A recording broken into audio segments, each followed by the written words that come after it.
তুমি হাঁটবে বলে গোলাপ দিয়ে পথ সাজিয়েছি, যখন বাধা পাবে জানবে আমি সঙ্গে আছি।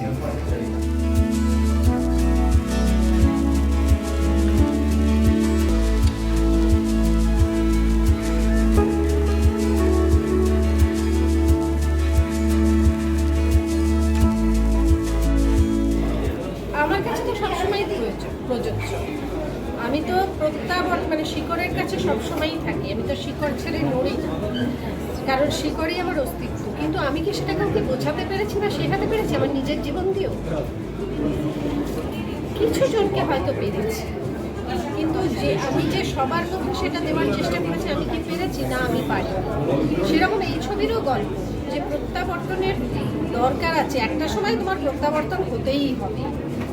তোমাকে পরিস্থিতি এমন জায়গায় নিয়ে গিয়ে ফেলবে যে তুমি নিজেকে যতই অহংকারী ভাবো, যতই বড় ভাবো, যতই ভাবো যে আমি খুব ঠিক, একটা সময় তোমাকে ওই শিকড়ের ওখানে ফেলবেই, এবং সেটারই দরকার আছে, সেটাই অস্তিত্ব। কিন্তু সেটা কোন জেনারেশন কিভাবে ভাবছে, এখানে 3টে জেনারেশন দেখানো হয়েছে, তারা কিভাবে ভাবছে এবং তাদের ভাবনা অনুযায়ী তাদেরকে লজিক, তাদের যুক্তিটা কি, সেটাই দেখানো হয়েছে। এবং সবসময় একজন মহিলা কোথাও না কোথাও অসহায় থেকেই যায়। যেরকম আমাদের কিছুদিন আগে হচ্ছিল না যে পার্লামেন্টে 3% মহিলাদের সংরক্ষণের জন্য বিল পাস হয় না। তো একটা মহিলার এটা হয়তো খুবই দুঃখের, অনেকে কষ্ট পেয়েছে, সব ঠিক আছে, আমারও খারাপ লেগেছে। কিন্তু পুরুষের দ্বারা যদি ইনফ্লুয়েন্সড হয়, তাহলে তো সে যেখানেই কাজ করুক না কেন, তার নিজের মতামতের যদি যুক্তি না থাকে, সে যদি ভাবে যে না আমি বাড়িতে গিয়ে একবার ডিসকাস করে আসবো, তার নিজের লেখাপড়া, নিজের বুদ্ধি যদি না অ্যাপ্লাই করতে পারে, করার যদি জায়গা না থাকে, তাকে যদি করতে না দেওয়া হয়, তাহলে কি কি পরিস্থিতি হতে পারে একজন মহিলার, এবং সে সারা জীবনই অসহায় থেকে যায় যে পজিশনেই থাকুক না কেন। সেটাই প্রত্যাবর্তনে দেখা হয়েছে। এবং সেটার সঙ্গে পরের জেনারেশনে কি কি অসুবিধে হতে পারে, এবং পরের জেনারেশন কিভাবে ভাবছে, এবং পরের জেনারেশন কেন স্পেস চাইছে, কোথায় গ্যাপ হচ্ছে, কি অসুবিধে হচ্ছে, এবং কোথায় রেকটিফাই দরকার আমাদের, সেটা এই ছবিতে খুব সূক্ষ্মভাবে দেখানো হয়েছে। সমর্পণ সেনগুপ্ত, আমি একটা কথাই বলবো, এই ছবির যে পরিচালক, টেকনিক্যালি দক্ষ পরিচালক তো হয়, ও খুবই দক্ষ, কিন্তু ও খুব সূক্ষ্ম পরিচালক। এই জায়গাগুলো খুবই ভালো। আমি এই ফিল্মের প্রোটাগনিস্ট রিশা, আমি ক্যারেক্টার প্লে করেছি। এটা আমার ফার্স্ট ফিল্ম, আমার ডেবিউ ফিল্ম, আর আমার এক্সপিরিয়েন্স খুবই ভালো ছিল। The character was very tough and আমার অনেক কিছু শেখার অবশ্যই আছে। এতজনের সাথে আমি কাজ করছি, তো আমার experience overall is very nice. And I hope যে তোমাদের সবার আমার কাজ খুব ভালো লাগুক, আমাকে আশীর্বাদ দিও যাতে আমি আরও বড়। আমার সবচেয়ে বড় ছবি, প্রথমবার গণসম্পত্তি মিউজিক্যাল, বিশাল সোশ্যালি রেলেভেন্ট একটা ছবি, আজকালকার দিনে সবচেয়ে বড় একটা মেসেজ নিয়ে আসছে। ডিরেক্টর আমার ছোটো ভাই, উনি সমর্পণ সেনগুপ্ত, সাংঘাতিক কাজ করেছে। অমিত চ্যাটার্জি, যার প্রোডাকশন হাউসটা মানে শিলাবিজ্ঞান ড্রিম ওয়ার্কস, বিশাল স্বপ্ন দেখেছে, এই স্বপ্নটা এবার মানে পূর্ণ হতে চলেছে। আর এর মধ্যে আমার 5টা গান আছে, অভিজিতের একটা গান আছে, গৌরব তপাদার একটা গান আছে, শিবুর একটা গান আছে। তো পুরো অ্যালবামটাই মানে চাঁদের হাট। আমার দুজন সহকর্মী মিউজিক প্রডিউসার্স মানে কমল কান্তি হালদার আর সুদীপ্ত পল কাজ করছে। দেখো, আমি আমার ছেলের বয়স একটু ন্যাচারালি অনেক বড়, কিন্তু যারা জেনজি বলা হচ্ছে যাদেরকে, তাদের কাছে আমার ছেলে থাকুক না থাকুক, আমার মনে হচ্ছে ছবিটা যেন তারা দেখে।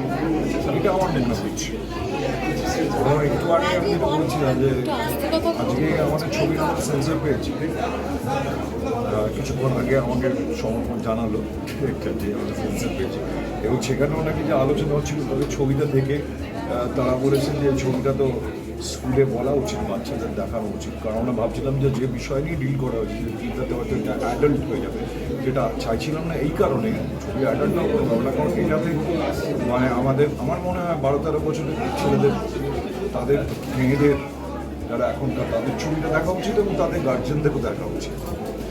এটা মানে আদার দেন অন্যান্য জিনিসপত্রগুলো বাদ দিই, ছবির শৈলী, অভিনয়, ছবিদের কাস্টিং যা আছে, অন্নদা, রূপা, অপরাজিতা, তারপরে আমাদের পলাশদা, দেবরঞ্জন, ছোট ছোট ভূমিকা অনেকে করেছে, গৌরব করেছে একটা রোল, অর্ণব করেছে একটা, আর মিষ্টু তো আছে, মিষ্টু অ্যাজ আ ছোট্ট, আজকেও জন্মদিন।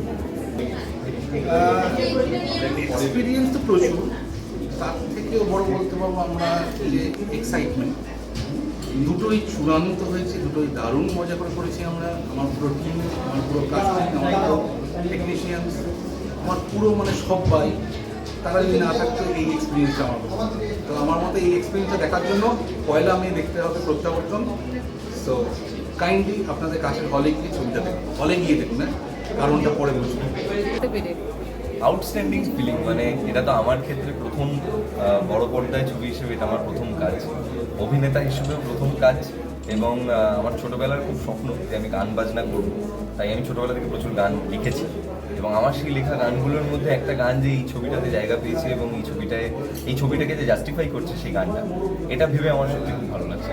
শুটিংয়ের সময়টা খুব মনে পড়ছে, এবং আজকের এই দিনটা মানে আই হোপ আমাদের এই মুভিটা মানুষ খুব পছন্দ করবে, কারণ প্রত্যেকের দুর্দান্ত একটা এফার্ট আছে এই পুরো কাজটার পেছনে।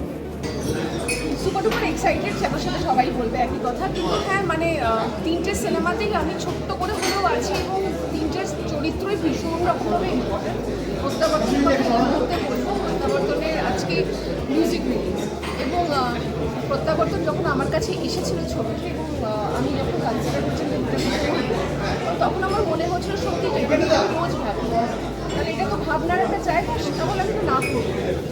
এবং চরিত্র খুব ইম্পর্টেন্ট একটি চরিত্র, এবং দ্বন্দ্বের মধ্যে দিয়ে যাওয়া এবং কোথাও গিয়ে খুঁজে পাওয়া নিজের মুখকে, এবং প্রত্যেক যারা আছেন অভিনেতা অভিনেত্রী দেখাই যাচ্ছে। রূপাদির আমি অসম্ভব বড় ফ্যান, অঞ্চল দাদা আমার মাইডিয়ার আমি ভীষণ ভালোবাসি, আর অপাদি তো আমাদের সবার ফেভারিট। আমি খরাজদাকে বাদ দেবো না, খরাজদা এমন একজন মানুষ যাকে দেখে বড় হয়েছি, এবং আমার এখনও বারবার মনে হয় ইন্ডাস্ট্রিটাকে যা যোগ্যতা সেই অনুযায়ী কোনো ইউজ করে।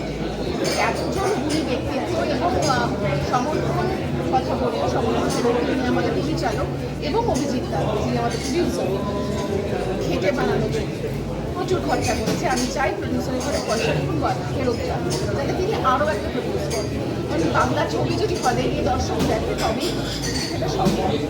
আমার চরিত্রটা নিয়ে আমি স্কুলের প্রিন্সিপাল, বাকিটা বললাম না, বাকিটার ট্রেলার দেখে একটু বোঝা যাচ্ছে, তবে আমার মনে হয় সিনেমাটি দেখা কোথাও নার্চার করতে পারবে নিজেকে, কোথাও নিজেকে নিজের জীবনের প্রতিফলন দেখতে পাবে। আচ্ছা, যেহেতু আজকে মিউজিক লঞ্চ, এতজন গানের মানুষ রয়েছে, এত গান রয়েছে, মানে তোমার গানগুলো শোনা হচ্ছে বা গান নিয়ে তুমি কি বলছো? একটি গানে আমাকে ট্র্যাক করেছিল, আর একটি ফোক সং আছে, আমার ভালো লেগেছে। এবার দেখো সিনেমা গান হিট করা না করা সেটা সময় করবে, তবে বড় বড় সঙ্গীত শিল্পীরা গেয়েছে, ভালো মিউজিক ডিরেক্টর রয়েছে, এবং ওয়ার্ক না করা কোনো মানে হয় না। সিনেমাটা ওয়ার্ক করা খুব দরকার, কোথাও আমার মনে হয় সমাজেরই প্রতিফলনের জন্য মানুষ দেখবে।